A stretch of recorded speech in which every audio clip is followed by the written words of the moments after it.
Stock మార్కెట్లో డబ్బులు సంపాదిస్తున్నారు మీరు తప్ప. ఇలా మీకు ఎప్పుడైనా అనిపించిందా? మీరు మంచి స్టాక్ లేదా ఫండ్ పిక్ చేసుకుంటారు, కానీ ఇతరు దాన్ని లేట్గా బై చేస్తారు లేదా తొందరగా సెల్ చేసేస్తారు. ఇలా స్టాక్ మార్కెట్లో ఉన్న ప్రతి ఒక్క రీటైల్ ఇన్వెస్టర్ అంటే మీరు, నేను, మనందరికీ ఏదో ఒక పాయింట్ ఆఫ్ టైంలో ఇలా అనిపించే ఉంటుంది. సో ఇవాల్టి ఈ వీడియోలో అసలు స్టాక్ మార్కెట్స్లో ఇన్వెస్టర్స్ ఎందుకు పెట్టుబడి నష్టపోతారు, లేదా ఇంకా బెటర్గా చెప్పాలంటే స్టాక్ మార్కెట్ని బీట్ చేసి మంచి రిటర్న్స్ మీరే ఎలా సంపాదించవచ్చు అనేది చూద్దాం. So let's get started. But before that, Groww యూట్యూబ్కి సబ్స్క్రైబ్ చేసుకోండి. పర్సనల్ ఇన్వెస్ట్మెంట్స్ అండ్ ఫైనాన్సెస్ గురించి ఇక్కడ ఎంతో ఇన్ఫర్మేషన్, ఎన్నెన్నో వీడియోస్ ఉన్నాయి. Now let's get started. గత 10 సంవత్సరాలుగా నిఫ్టీ 50 3 రెట్లు పెరిగింది. కానీ మీ పోర్ట్ఫోలియో 3 రెట్లు పెరిగిందా? మీ ఆన్సర్ కనుక నువ్వు అయితే ఈ కంప్లైంట్ మీ ఒక్కరిదే కాదు. ప్రపంచంలోనే బెస్ట్ ఫండ్ మేనేజర్ అయిన పీటర్ లించ్ మెగలిన్ ఫండ్ని 23 సంవత్సరాలు మేనేజ్ చేసి ప్రతి ఏడాది యావరేజ్గా 29% రిటర్న్ సంపాదించగలిగారు. కానీ స్టడీస్ ద్వారా తెలిసింది ఏంటంటే అదే ఫండ్లో అదే కాలంలో ఒక సాధారణ రీటైల్ ఇన్వెస్టర్ అంత రిటర్న్ సంపాదించలేకపోయాడు. ఫర్ దట్ మ్యాటర్ పెట్టుబడి నష్టపోయిన సిచ్యువేషన్స్ కూడా ఉన్నాయి. అలా ఎలా? ఫండ్ రిటర్న్ సంపాదిస్తే ఇన్వెస్టర్స్ నష్టపోవడం ఏంటి అనుకుంటున్నారా? ఇదే విషయం ఈ మధ్య కాలంలో అమెరికన్ ఇన్వెస్టర్ అండ్ ఆంటర్ప్రెన్యూర్ అయిన ఇయాన్ క్యాసిల్ మాతో చర్చించారు ఇలా. Even an investor like Peter Lynch, in his fund, which I think he produced like 28% returns over a very long period of time, then obviously outperformed the overall market by a wide margin. But there's a couple studies done that like 98% of the investors that invested with him didn't outperform the market. And so you're like, well, how does that work? Like, why didn't they outperform when he outperformed? Well, it's because they could buy in and out of his fund, and they were buying at the highs and selling at the lows. Predominantly a lot of his investors that are in his fund. So even though he catered at that point, a lot of the investors just didn't have the discipline or fortitude to do the right thing at the right time. And I think that's the hardest part about successful investing, is it's really about doing the opposite of what your human nature tells you to do. I mean, our human nature tells us when you see a stock going up and over weeks or months or even years, you rationalize or justify paying higher for it. And then when a stock goes lower and lower and lower, you rationalize not doing anything. You tend to overanalyze when stocks go down and underanalyze when stocks go up. And so again, it gets back to disconnecting the business from a stock. It's just so hard to do. It's easy for me to tell you to do that. It's easier for you to tell other people to do that, but it's really hard to put that into practice. And I think that's really the toughest part, is disconnecting that and disconnecting your emotions from it. Great. ఒక మంచి investor అవ్వాలంటే తెలివితేటలు ఉండాలి, smart ఉండాలి అంటారు. ఈ మాట నిజమే. ఎంత హార్డ్ వర్క్ చేసినా ఇన్వెస్ట్మెంట్ అన్నది రిస్క్తో కూడిన విషయం. అండ్ గోల్డ్మాన్ సాక్స్, జేపీ మార్గన్, వెల్స్ ఫార్గో లాంటి పెద్ద పెద్ద ఇన్వెస్ట్మెంట్ కంపెనీస్ యొక్క రిస్క్ మేనేజ్మెంట్ టీంలో ఉండాలంటే కష్టపడే గుణంతో పాటు తెలివితేటలు, ముందు చూపు కూడా ఉండాలి. కానీ వీళ్ళల్లో ఎవరైనా సరే 2008లో జరిగిన గ్లోబల్ ఫైనాన్షియల్ క్రైసిస్ని ప్రివెంట్ చేయగలిగారా? ప్రతి కంట్రీకి ఎకనామిక్ అడ్వైజర్స్ ఉంటారు.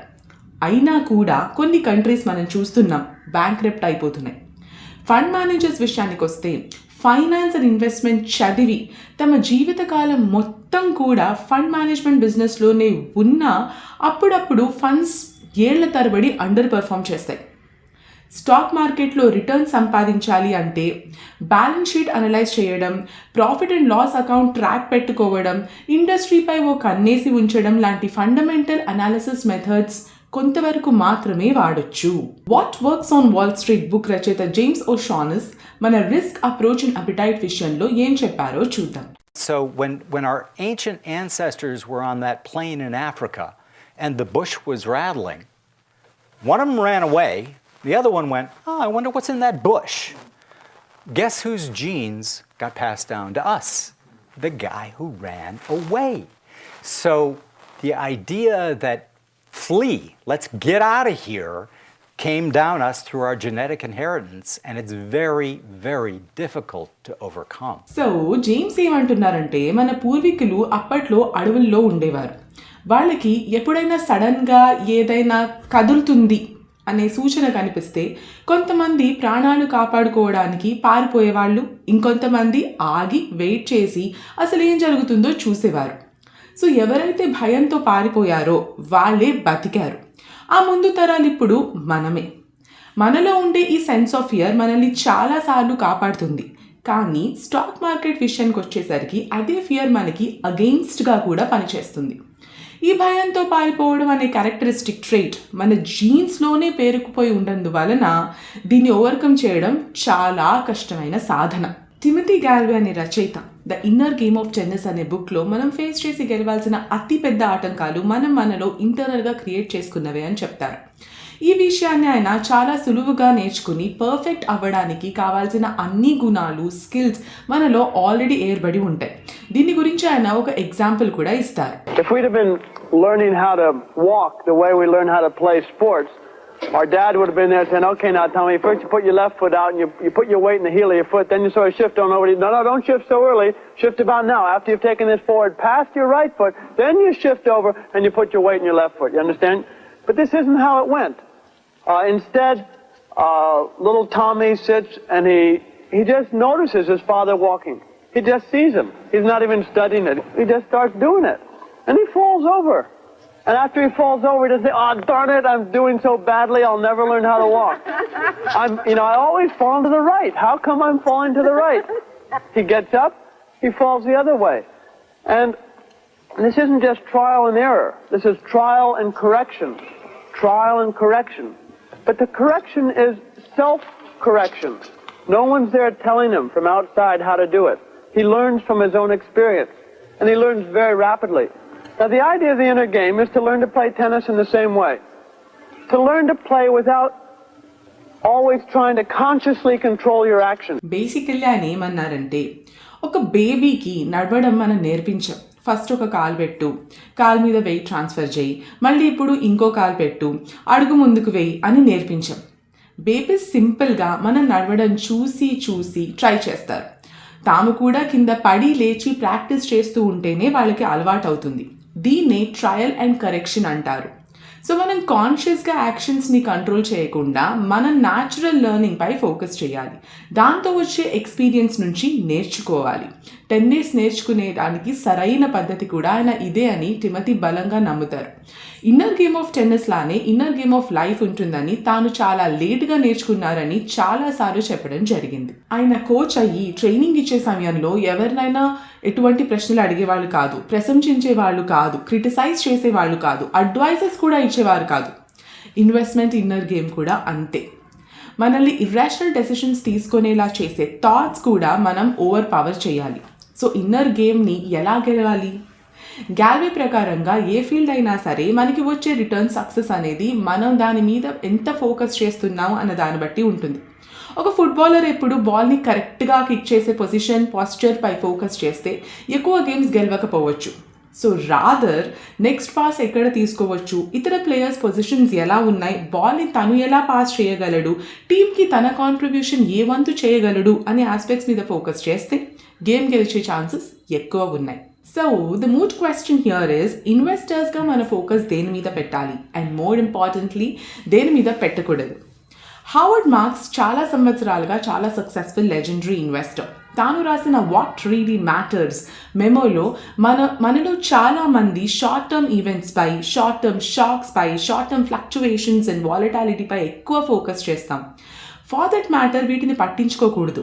బికాస్ ఈ షార్ట్ టర్మ్ చేంజెస్ మన దృష్టిని మళ్లించి మనల్ని యాంగ్షియస్ చేసి మనం టెన్షన్లో మన ఇన్నర్ గేమ్ ఓడిపోతాం. భయంతో మన డెసిషన్స్ని సెకండ్ గెస్ చేస్తాం. అంటే కరెక్టా కాదా అని ఎక్కువగా ఆతృత పడిపోతుంటాం. సో మరి దేని మీద ఫోకస్ పెట్టాలి? The business. Stock price market open అయిన ప్రతి సెకండ్కి పైకి కిందకి మూవ్ అవుతూనే ఉంటుంది. కానీ బిజినెస్ అలా కాదు. బిజినెసెస్ స్టేబుల్ ఉంటాయి. ఒక బిజినెస్ మోడల్కి రానున్న 10 సంవత్సరాల్లో తిరుగులేదు అని మీరు బలంగా నమ్మితే, దానికి ఆ పొటెన్షియల్ ఉంది అని మీరు స్టడీ చేసి కంక్లూడ్ అయితే షార్ట్ టర్మ్ నెగటివ్ న్యూస్ వల్ల 3, 5 లేదా 10 సంవత్సరాల్లో పెద్ద ఇంపాక్ట్ ఉండదు. యూక్రెయిన్లో ఎక్కడో వార్ అయితే ఇండియాలో సర్వీసెస్పై ఏమైనా ఇంపాక్ట్ ఉంటుందా? ఉండదు. రానున్న 10, 20 సంవత్సరాల్లో మీ పోర్ట్ఫోలియో పర్ఫార్మెన్స్ ఒక్కటే మ్యాటర్ అవుతుంది. 2-3 క్వార్టర్స్లో అండర్ పర్ఫామ్ చేసినంత మాత్రాన ఒక ఫండ్ మీద హోప్స్ వదులుకోవడం కరెక్ట్ అనిపిస్తుందా? మరి మనల్ని రైట్ అండ్ రేషనల్ క్వశ్చన్స్ అడిగే అలవాటు చేసుకోవాలి. సో దాట్ మనకి తరతరాలుగా వచ్చే ఫియర్ బయాస్ని గెలిచి ఇంపార్టెంట్ ఫ్యాక్టర్స్పై మనం దృష్టి పెట్టొచ్చు. బిహేవియరల్ బయాస్ అండ్ ట్రాప్స్లో పడకుండా always all time right decisions తీసుకోవాలి అనేది చెప్పినంత సులువు కాదు. ఒకరికి వర్కౌట్ అయిన స్ట్రాటజీ ఇంకొకరికి వర్కౌట్ అవ్వకపోవచ్చు. సో ప్రతి ఒక్కళ్ళు మన ఫ్లాస్ అండ్ క్యారెక్టరిస్టిక్ ట్రైట్స్ని గమనించుకోవాలి. మన బిహేవియరల్ బయాస్ వల్ల మనం ఎక్కడ రాంగ్ డెసిషన్స్ తీసుకుంటున్నామో అన్నది అబ్జర్వ్ చేస్తూ కరెక్ట్ చేసుకుంటూ రావాలి. మనల్ని భయపెడుతున్న విషయాలేంటి, ఎటువంటి న్యూస్ అండ్ మూవ్మెంట్స్ మనలో ఇన్సెక్యూరిటీ పెంచుతున్నాయి, ఎంత తరచుగా మనం మన డెసిషన్స్ని మళ్ళీ సెకండ్ గెస్ చేస్తున్నాము అన్నది గమనిస్తూ ఉండాలి. సో ఇలా మనకి మన బిహేవియరల్ బయాస్ అండ్ ట్రాప్స్ అర్థం కావడం మాత్రమే కాదు, వాటి వల్ల మనం right decisions and right questions తీసుకుంటాం, రైట్ డెసిషన్స్ తీసుకోగలం, లాంగ్ టర్మ్లో మన ఇన్నర్ గేమ్ గెలవగలం. ఈ వీడియో నచ్చినట్టయితే like, share and subscribe to grow. పెట్టుబడి సరళమైనది.